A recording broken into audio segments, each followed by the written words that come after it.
Hey guys, this is Grace and welcome to process video number 5 for Use Those Cut Files series. So I'm showing you all of the things that I wanted to use for this one, and in this particular video I wanted to show you how you can customize or just add a little bit more texture and dimension to your cut files, because if you think about it, the die cuts that we create, they're pretty flat unless we layer a lot of them together.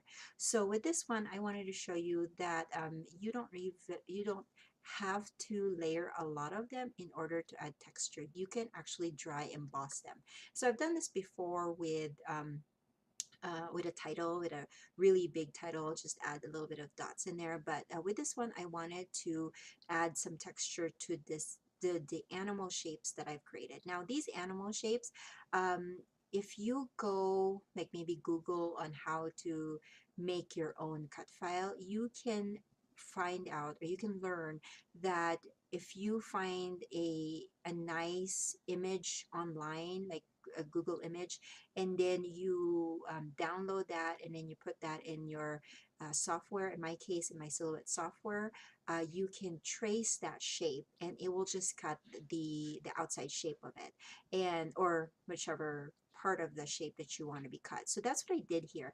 These were actually found in Google Images. They're just a bunch of animal shapes, and then I cut them out with my Silhouette, and then what I'm doing here is I'm sandwiching them in different kinds of embossing folders. So let me tell you the embossing folders that I've used in case you're interested. I used, so all of these except one are from the Cuttlebug Provercraft line. And so they are the Divine Swirl, Stars, Bricks, Swiss Dots, Argyle, Spots, and Dots. And then I did use a Darice Stripe background one. So those are the embossing folders that I used for all of these images. Like I said, I just grabbed the image of the animals from Google Image, and then I just traced the outside edge and then had that cut in my Silhouette. And then now I'm just adding a little bit more interest to the embossed areas and just kind of rubbing some distress ink on there. And the one that I use is T-Dye Distress Ink Pad. So I'm using a blending tool and then just adding a little bit more brown to the edges. I focused on the edges, but some of them I also kind of run the ink on top of the centers as well. And so as you can see, I cut off the tail on the lion, and so you have to be very careful, especially if your paper is not as thick as some others are. I think this is just the regular cardstock from Coordinations, but because some parts are very thin, and then plus you run it through your embossing folder, so they get very fragile. Here, as you can see, I cut off the arm of one of the monkeys. So just making sure that I kept all those pieces and I could put it back together, kind of doctor it up once I'm ready to adhere it to my page. So now I'm ready to create my background, and I'm starting off by doing kind of a um, 3-cut type of background where I think they call it the quart, the pint in the gallon type of design. So one paper is a little bit bigger than the other, and then like a small, medium, and large type of cut. So that's what I did with my 3 papers here, and I really love that design. And you can of course do that type of design even if you're not using your die cuts. So here I wanted to put all of my elements, my animal shapes, onto the right side, and I used a pattern paper with a very subtle design so that the animals will stand out, but then the background would still have a little bit of design, so it won't be too boring in my eyes anyways. I also noted that I needed to kind of separate the gray background with the checkered green, checkered green. And so I'm gonna find a yellow paper here pretty soon, and then just kind of cut a 1/4-inch strip and then put that in between. And then I also used an ampersand cut file, and then also the title that says the story. That's also, those are also cut files. I felt like the yellow was a good choice because it balanced out all of the yellows of the animals on the right side of the page. And I'm using three 4x6 photos, two vertical and one horizontal. And I did stuck some of those pictures underneath the block just so that it will fit. So these pictures are of my son and I. There was one morning that we were playing tea party. And so we pulled out our plastic tea sets and then we were playing. And I think like maybe a day before that, I had an eye exam.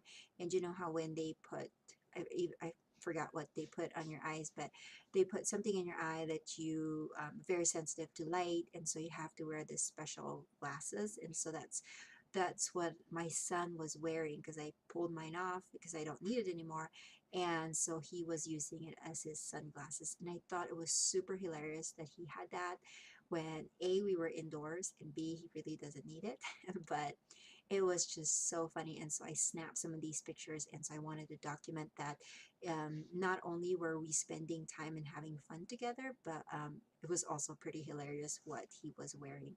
So I decided that some of those animals should be raised up a little bit more. So I'm grabbing some fun foam and adhering two of those animals with the fun foam so that they're raised. I am cutting the legs of this the lion because I don't want it to go outside of the gray pattern paper that I have.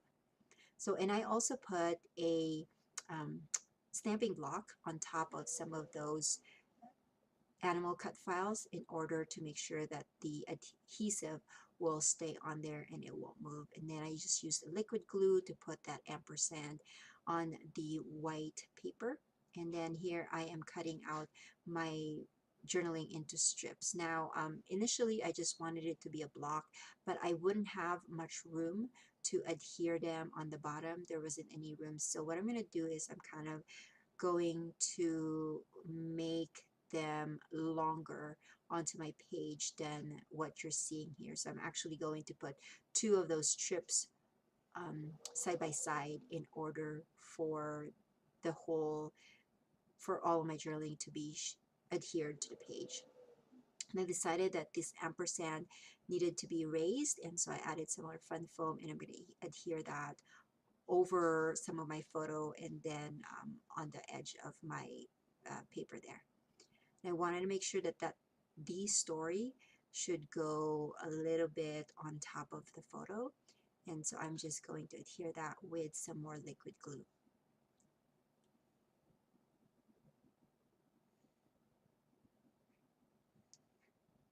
Okay, so now that the liquid glue is drying onto the title, I am going to kind of decorate it a little bit more. And so I pulled out this sheet of paper that I've used in another page and just pulling out some embellishments. And I saw that blue one that says today is your day, and it matched the blue on the star paper that I had on the bottom of the page. And then I noticed that there's a space right there on the top left that needed a little bit something because it was empty and I didn't have any more animals. And so I figured I'd put that there again to balance the color of what you're seeing on the bottom of the page. And so now, as you can see, I'm kind of stucking the journaling side by side in order for me to fit all of that. And then I'm going to stamp the date with a roller date stamp right next to the last line of this journaling strip. And I decided to adhere the journaling strip with some glue dots because that was fastest for me instead of liquid glue. And then the page is pretty much done. I am going to finish this with some white enamel dots because it just seems like it needed a little bit more sprinkling of something.